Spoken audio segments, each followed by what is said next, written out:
Бізде бүгін жексенбілік күшейтілген жұмыс күні. Балалардың қауіпсіздігі, балалардың терезедегі қауіпсіздігі, судағы қауіпсіздігі бойынша тұрғын үйлердің арасында қала тұрғындары мен қонақтарына ескертпе түсіндірме жұмыстары жалғасуда.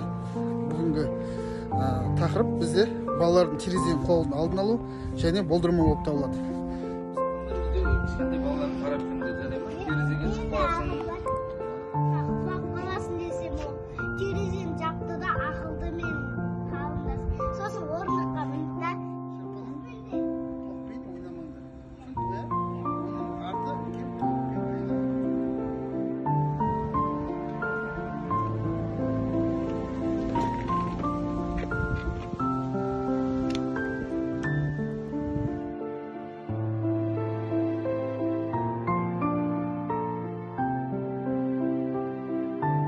Қызылорда қаласының тұрғындары және қонақтары 2020 жылғы терезеден құлау фактілері бойынша 5 жағдай тіркеліп отыр.